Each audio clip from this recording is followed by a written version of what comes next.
Whoever thought it was a good idea to make this film commentary needs to be fired. Hey guys, it's your divorce, singer, songwriter, everything else between. Welcome back to my channel, and today we're talking about After the Hunt, so get in here. So I recently went to go see this movie, and I was very disappointed, I can tell you now for free.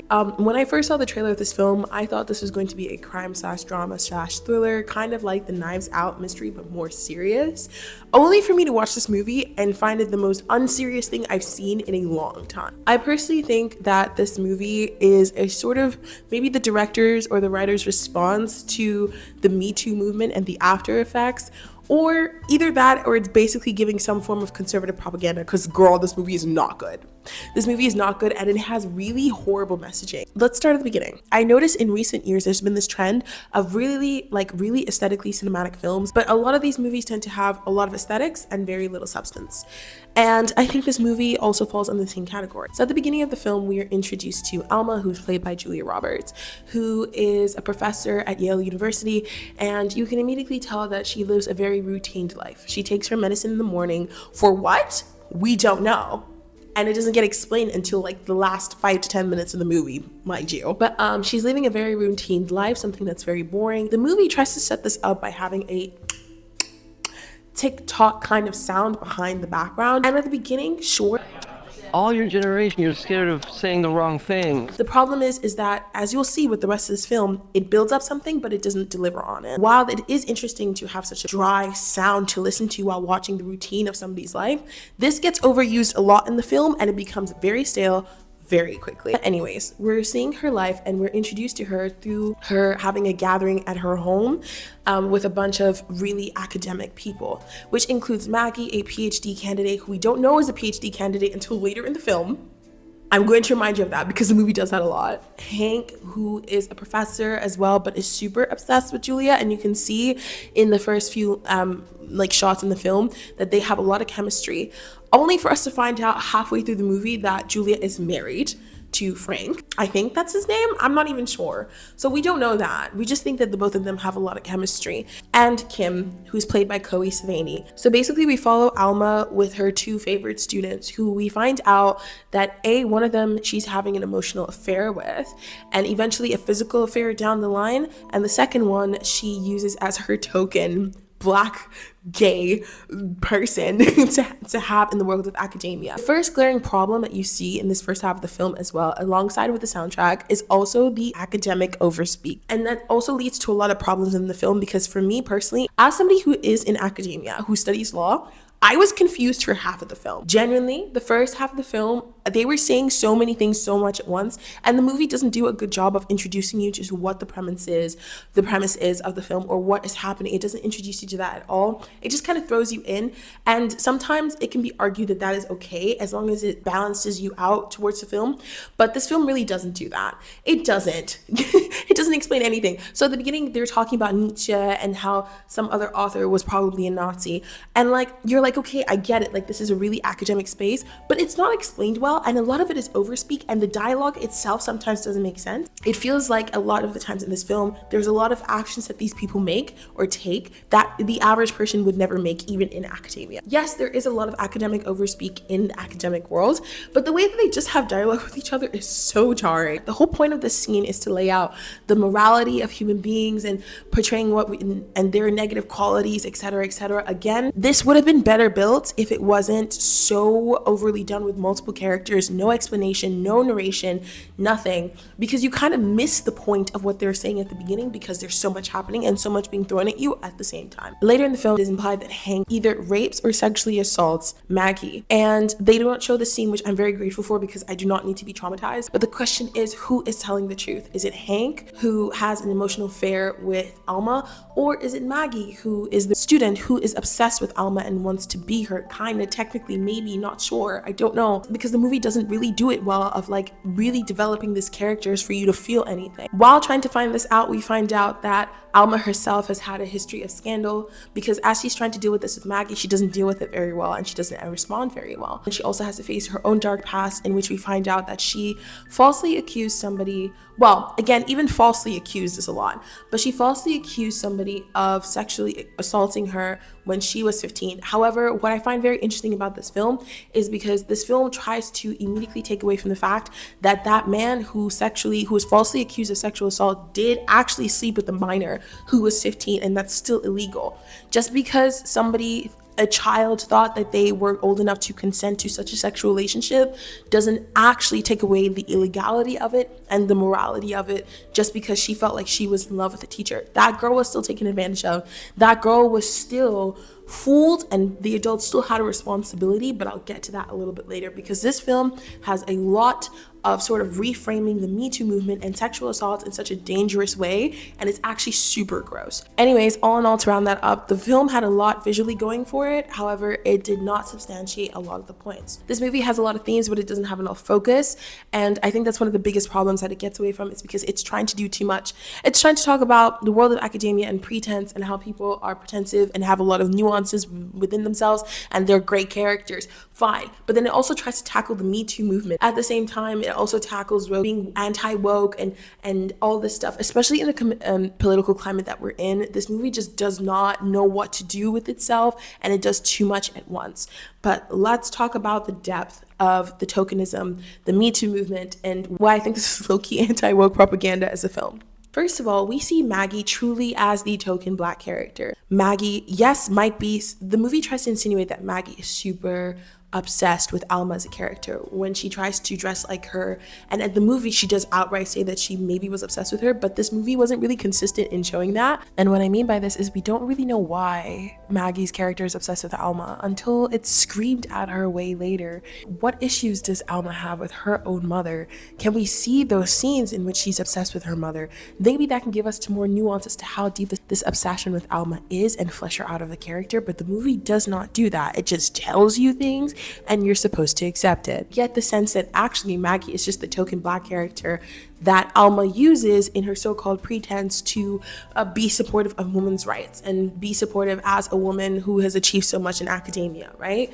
And so she is very, very much keeping Maggie as a token Black character. We see this become more evident when Alma and Hank are having a conversation, and Alma tells Hank that she actually knows that Maggie has been plagiarizing some papers later down the line, but has kept her on still besides that because she likes that. And she also likes the fact that Maggie is low-key obsessed with her, and so is Hank. And so in that way, Maggie is still her token character. She's still the only person of color that is allowed to give a boost to this white woman as a character. She is still very much a token Black character. And one thing that bothers me about this film is this film tries to use a lot of Maggie's Blackness at a certain point, and this anti-woke sort of statement. And what I mean by that is that there is a scene towards the end, before we get Alma's confession, her husband reads out this article and specifically emphasizes the part where she talks about, being a Black woman who was looking for this sort of validation or this sort of approval from her fellow white woman in academia. But the way the movie frames it as if this character, who was believed to be sexually assaulted, is using her Blackness to sort of get a leg up out in society, and that she is inadvertently ruining Alma's life. That's how the film tries in a weird way to put these two things together and tries to weaponize, quote unquote, Maggie's Blackness. The reality is that it's such a weird point to make because that is not how things work in real life. Do not get me wrong, I'm not above saying that people do try and weaponize their otherness. But in reality, if Maggie was a real Black woman who, even if she was rich, her parents were super rich and paid for Yale and were super influential, a lot of the times in real life, a lot of Black women's stories do not even get heard, let alone publicized to that point of view in which it can remove or destroy a white person's life who is up in academia. In fact, a lot of the times I speak as somebody who goes to university who these kinds of scandals have happened before, and a lot of women of color and a lot of Black women are constantly not believed. And it's so unrealistic how in this film it's portrayed as the minute this person of color comes for this white person, it's over for them. When in reality, that's not really how things work. And it's such a dangerous portrayal to put in a film, to show other people that this is how things work. You have to be careful of who you falsely accuse, and using your other and your otherness and your diversity can ruin another person's life as a white man. It's like, no, girl, that's not how it works in real life. In fact, most of the cases for Black women who are under sexual assault, it takes a multitude, and even then, a multitude of Black women still will not be believed under such sexual assault and rape cases. And the way that this movie tries to film it is so gross in that regard, because that's not the reality. Another thing that really does bother me is how this movie also tries to tie it a bit into the MeToo movement, and it feels like this movie is trying to make commentary on the MeToo movement and how things can dogpile up on you. But again, it is the wrong premise. It's one thing to make a film about maybe if somebody is being falsely accused of sexually assault, fine, you can talk about that, but do it in a way that is actually realistic and Gen Z would actually respond to. This whole entire thing of criticizing people who are too woke, such as the characters who are clearly Gen Z who go to confront Alma at the university, no one would actually really do that. No one would actually seriously go into a professor's face who's going to grade your paper and do that. A lot of the times we've seen protests happen is for Palestine and for literally Black Lives Matter when it was a worldwide protest. But the fact that this is being used in such a weird way to say like, oh, all these Gen Z, all they know how to do is just go fight. And the fact that that is also being mentioned in the movie, of the fact that our generation or this new generation cannot just swallow things like the previous generations did. They also went through injustices, but we dealt with it like normal people. Gross. It is extremely gross messaging, because this is a really false portrayal of how Gen Z actually work. And it's the same sort of way of Hollywood trying to frame Gen Z as, oh, we're just so woke. Girl, stop. We are literally in a world crisis right now, and a lot of women are fighting for their rights in multiple countries because the world is going and shifting towards right-wing propaganda. This is not the same Gen Z that you're talking about, girl. Like, I don't know who is the Gen Z you're talking about, but it needs to stop. I hate the fact that they put Maggie as a finally wealthy queer character, also making her like the ultimate token, and dating a woman who identifies as they them and then tries to demonize it. Like, it's really, really gross. This whole entire movie just does it so wrongly. If you're trying to make social commentary, do it with realistic scenarios that can actually happen, not a sort of hypothesized or exaggerated form of these really serious issues. A lot of this movie really talks about Gen Z not being able to be comfortable with being uncomfortable. And the film tries to make this into a powerful moment for Alma, where it's not. Alma committing fraud with Kim's signature and getting medicine for her also, which again, we don't find out later, and that being her rock bottom, and then her being cast out of university and being quote unquote canceled, and now she can relate with Hank for a little bit, is insane. And the fact is that the movie, the way it is setting up, it is basically, to me personally, trying to say that Alma truly doesn't believe Maggie's accusation until she gets assaulted by Hank herself. That's crazy. That's literally the most insane part to me about this, is that like, you cannot have empathy for another person, for another woman, even though you claim to be a token of women's rights, without having to experience this tragedy yourself. And maybe this is not what the film was trying to do, but at the end of the day, by leaving it so vague and so like out of it, that's eventually what the movie does. This is the premise that this movie sets up, and it is not good messaging, and it does not look good, and it is super confusing, and it's just gross, and I don't appreciate it. And this movie is trying to tackle too much, but it doesn't have the cultural understanding and the nuances within the characters to set up a good story. But I also feel like this conservative messaging comes in because these are very much conservative talking points of anti-woke and anti-diversity and anti-DEI, especially in the political climate that we're in. This movie feels so anti-woke. It is just quite insane to me that we live in such a time where this is happening, and it is now being portrayed, being woke, which was originally meant to be a good thing to bring awareness to people, is now being demonized and then being grouped together with the MeToo movement and sexual assault. Those are two different things. Those are two different spaces that deserve their own recognition, and this movie just doesn't get it at all. I said I would touch upon the sexual assault, and the movie tries to use the fact that she falsely accused him of rape, which is still, by the way, this is still statutory rape. Sleeping with a minor is still considered statutory rape. And while her motivations might have been different, the fact is that that older man did sleep with her and did take advantage of her.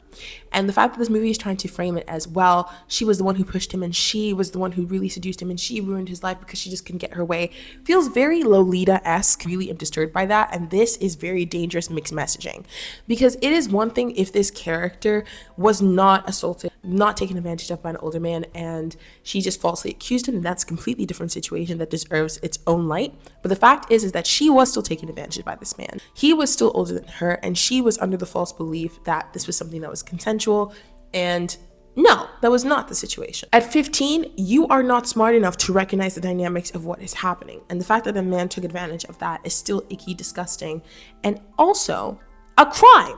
So I don't understand how this movie has the female character saying that it's her fault. It felt very much like how the argument in Lolita is, oh, but sometimes some children are really fast and they want this and they want to be, no, that's disgusting. And the fact that this movie tries to do that even for like 5 seconds is really gross, knowing full well that this character was still taken advantage of. But I don't know, you guys tell me down in the comments. Oh, I don't understand why Julia Roberts is part of this film. Like, girl, you are a heavyweight. You could have done better than this, please.